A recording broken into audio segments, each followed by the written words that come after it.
अस्सलाम वालेकुम। Chapter number 17 exercise 17.4 start कर रहे हैं आज, जो हमारा लेक्चर नंबर 7 है इस चैप्टर का।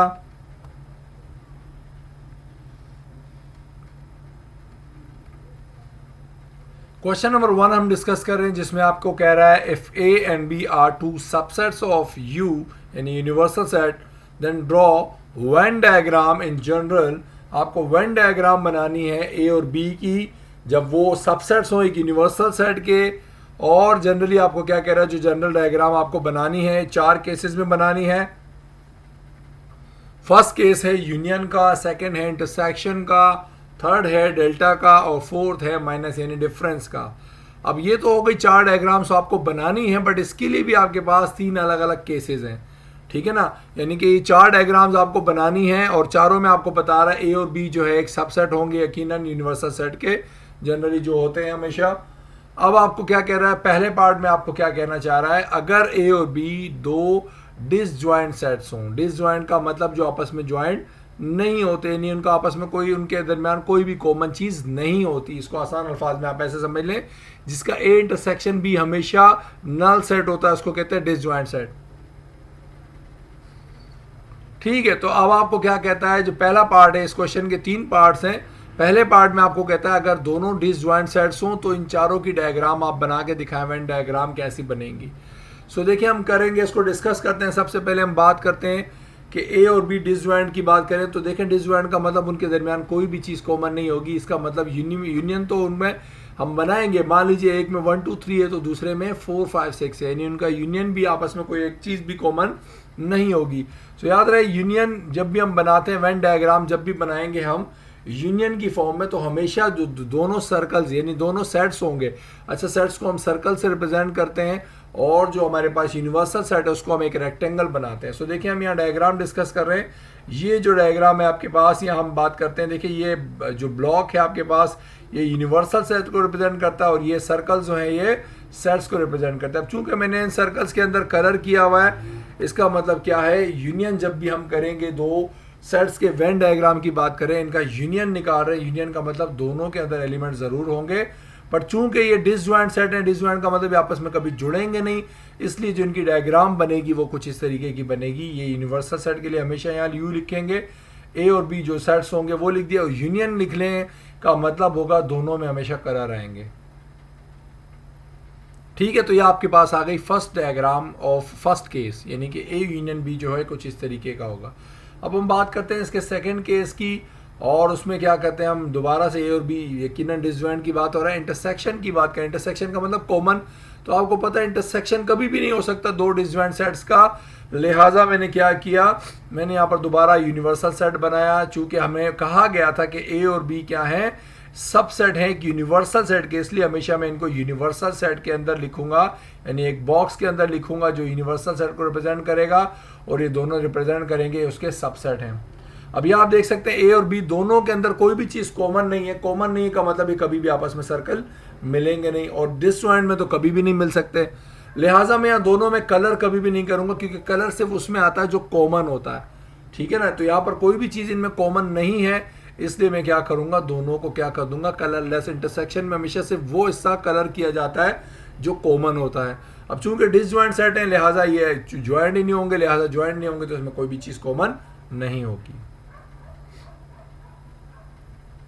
अब हम बात करते हैं ए डेल्टा बी की। डेल्टा का मतलब क्या होता है, ए और बी दोनों में जो वैल्यूज बचती हैं उनकी बात हो रही है। यानी कि जिस तरह ए और बी का यूनियन हम निकालते हैं, दोनों में वैल्यूज होती हैं और उनको हम क्या करते हैं, बाद में सेपरेट करते हैं, उसमें सॉल्व करते हैं। लिहाजा ए और बी का जब डेल्टा निकालेंगे उसकी भी कंडीशन बिल्कुल ऐसे ही जैसे यूनियन की होती है।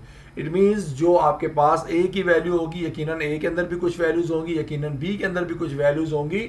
लिहाजा ए और बी दोनों कलर्ड आएंगे आपके पास, और जो है आपके पास universal set as it is हमने लिख दिया, ए और बी दोनों आ गए। तो यहाँ पर आप देख सकते हैं ए यूनियन बी और ए डेल्टा बी की एक जैसी कंडीशन आ गई। क्यों? क्योंकि हम बात यहाँ याद रहे डिसजॉइंट सेट की कर रहे हैं, जो आपस में जुड़ नहीं सकते, मिल नहीं सकते। लिहाजा ये ए डेल्टा बी का मतलब ए और बी दोनों की वैल्यूज लिखनी होती है हमने सेट के अंदर, डेल्टा जब निकालते हैं, इसलिए दोनों में कलर आ गया। अब हम बात करते हैं इसका चौथा केस क्या होगा, जिसमें हम बात करते हैं ए माइनस बी की।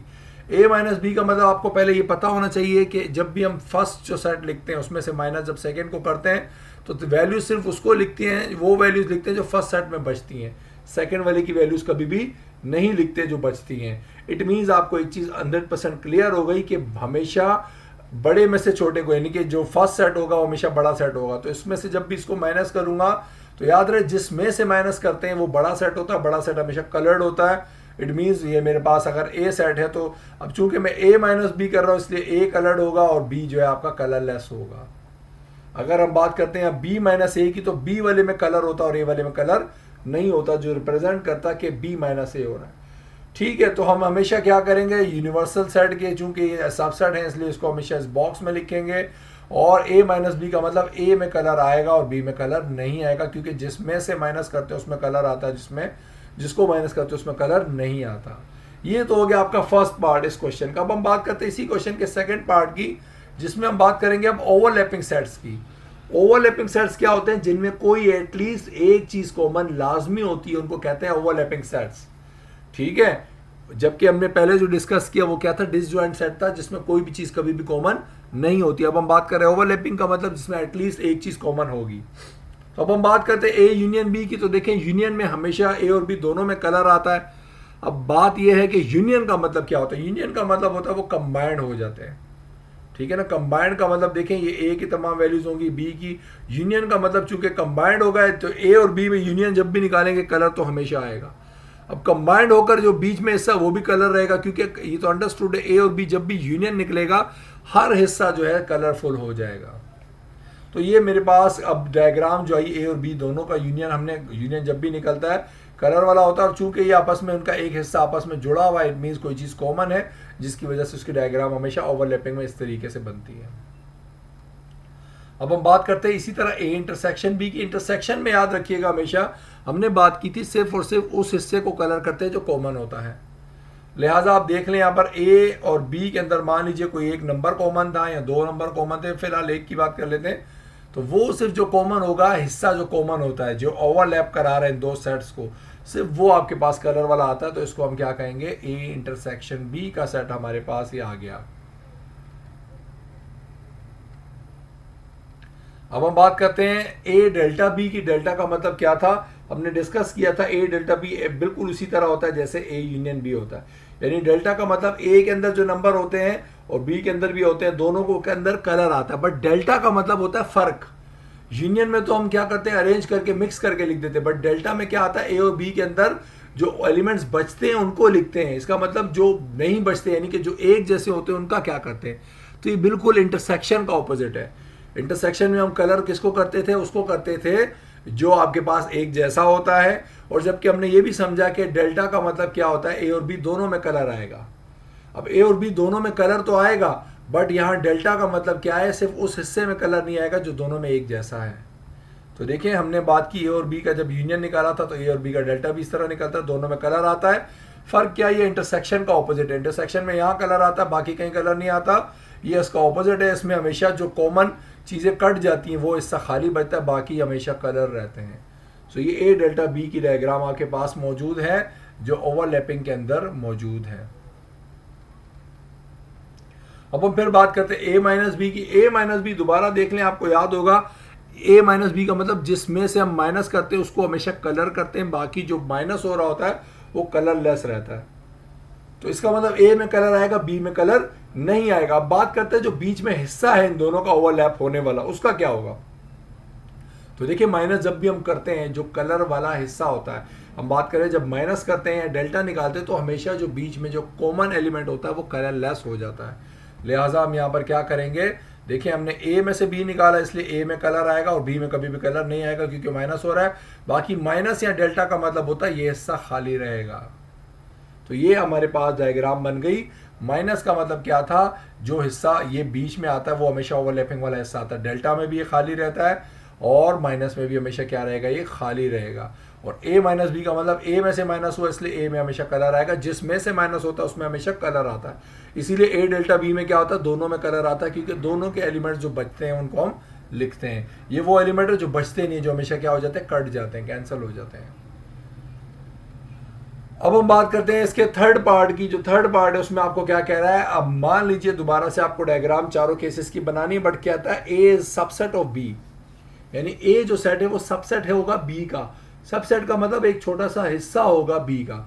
मान लीजिए अगर ए सेट जो है, मान लीजिए एक बी सेट है 1 2 3 4 5, ए सेट है 1 और 2, तो देखिए 1 और 2 जो है एक छोटा सा हिस्सा है 1 2 3 4 5 का, तो हम कहते हैं A is the subset of B.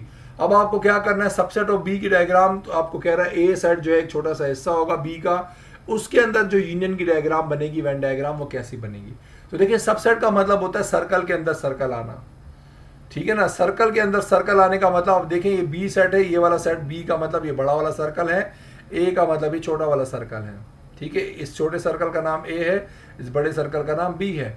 अब चूंकि यूनियन निकाल रहे हैं, यूनियन में आपको 100% पता है कि हमेशा ए में भी कलर आता है, बी में भी कलर आता है, तो ए और बी दोनों में कलर तो आएगा ही आएगा। और बात करते हैं सबसेट की, सबसेट का एक ही मतलब है, दोनों सर्कल्स आएंगे एक साथ, यानी एक के अंदर दूसरा सर्कल आएगा, जो सबसेट होता है वो हमेशा अंदर आएगा, और जो बड़ा यानी सुपर सेट जिसको कहते हैं वो हमेशा बाहर आएगा।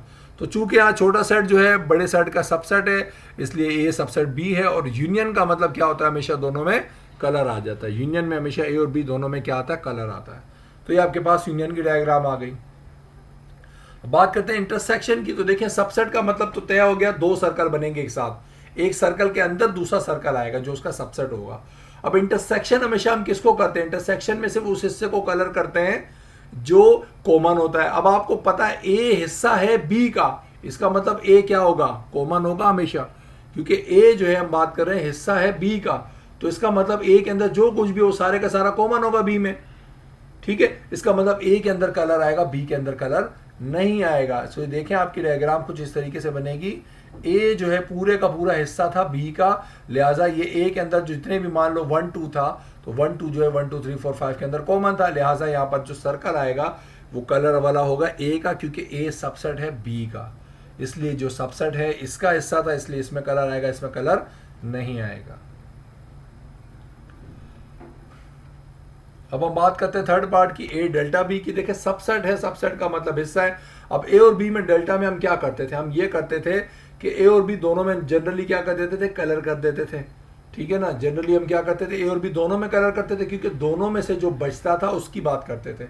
अब यहाँ देखिए ए और बी दोनों में से जो बचेगा उसकी तो बात करेंगे, लेकिन चूंकि हमें पता है ए जो है वो पूरे का पूरा क्या हो जाएगा, इसमें से माइनस हो जाएगा।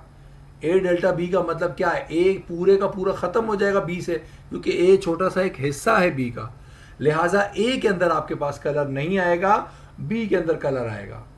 दोबारा सुनने मैंने क्या कहा, ए अगर सबसेट है बी का तो इसका मतलब ए छोटा सा हिस्सा है बी का, तो ए डेल्टा बी जब हम निकालेंगे तो ए टोटली खत्म हो जाएगा।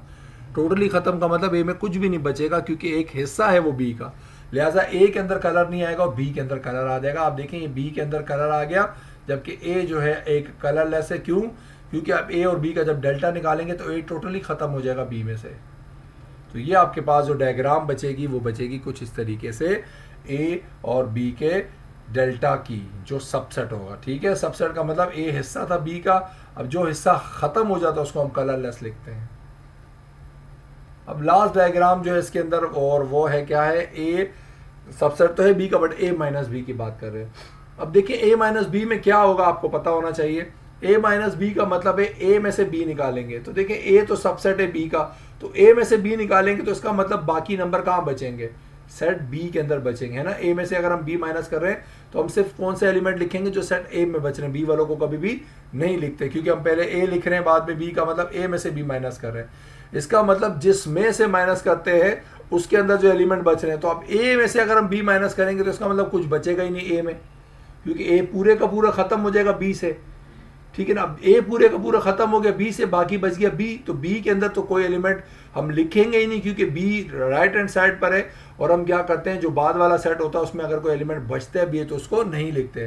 तो इसका मतलब इसकी डायग्राम दोनों की दोनों कलरलेस आएंगी, क्योंकि देखें आप ए में से बी माइनस करने जा रहे हैं, लिहाजा आप मान लीजिए ए जो भी था 1 2 था और बी जो था 1 2 3 4 5 था, तो 1 2 में से 1 2 3 4 माइनस करेंगे तो बच जाएगा, वहां पर बचेगा 3 4 5, जो जनरली हम कभी भी नहीं लिखते, क्योंकि ए में अगर बचेगा तो लिखेंगे, ए माइनस बी में बचेगा तो वो नहीं लिखेंगे। इसका मतलब ए में से और बी में आप क्या करेंगे, दोनों जो है आपके पास कलरलेस रहेंगे, क्योंकि अगर ए जो है सबसेट होगा बी का, तो ए में से जब आप बी माइनस करेंगे तो यहाँ कुछ भी नहीं बचेगा। हाँ, ये इसके पीछे जो हिस्सा है वो कलर वाला हो सकता है, बट वो चूंकि डायग्राम ऐसी बनेगी उसमें कभी भी वो आपको शो नहीं होगा। ठीक है, तो ए माइनस बी का मतलब ए में जो बचेगा, ए में कुछ भी नहीं बचेगा, और बी में जो बचेगा वो भी हमें पता है, हम लिखेंगे नहीं, इसलिए दोनों जो है कलरलेस आपके पास रहेंगे। ये आपके पास डायग्राम है ए माइनस बी की, कब? जब ए एक सबसेट होगा बी का। याद रहे, अगर ए सबसेट है बी का तो इसका मतलब बी क्या कहलाता है? सुपर सेट कहलाता है ए का। तो ये आपके पास जो थी क्वेश्चन नंबर 1 था, उसके अंदर 3 कंडीशंस थी। इसकी डायग्राम आपको लाजमी बार बार देखकर आपने प्रैक्टिस करनी है। शुरू में आपको ज़्यादा जो है इसमें प्रॉब्लम होगी, क्योंकि एक नया टॉपिक है, आपने आज तक सेट्स तो पढ़े बट उसमें वेन डायग्राम नहीं पढ़ी। लिहाजा आप इसको 2 से 4 बार जब इसको देखेंगे, समझेंगे, प्रैक्टिस करेंगे खुद बना कर, तो आपको जल्दी से समझ में आ जाएगा। ठीक है, तो इसकी आप अच्छे तरीके से प्रैक्टिस कीजिए ताकि आपका कॉन्सेप्ट क्लियर हो। फिर इसके बाद हम नेक्स्ट जो लेक्चर होगा उसमें हम इंशाल्लाह ताला डी मॉर्गन्स लॉ को डिस्कस करेंगे वेन डायग्राम्स की मदद से।